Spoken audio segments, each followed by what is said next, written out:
The approach that we take for open source is very much ISV or independent software vendor centric. So if you think about how we partner today, it's not Microsoft going it alone. It's not like a Windows-centric view of the world. We partner actively with and particularly in the UK, with, and I'll list them, the likes of Red Hat, SUSE, Canonical, Puppet and Chef, Pivotal, Docker, HashiCorp, and then right at the top of the stack, the big data players, Cloudera, Hortonworks, and DataStax. And the ability for us to partner with those organizations allows us to then to respond again to that customer need.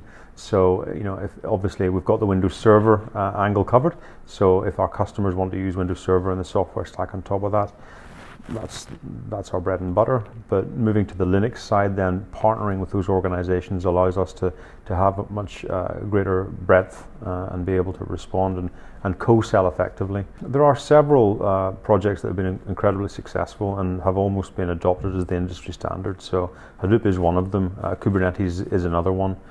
Both have effectively been adopted, Hadoop in the big data space.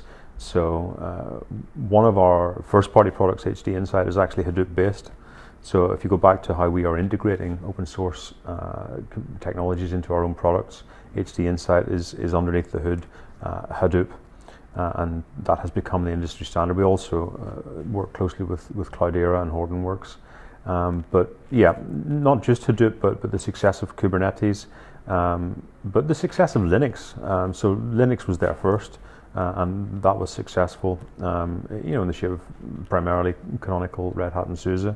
And in Kubernetes, over the last 12 months almost, I've seen that emerge as effectively the standard for container orchestration.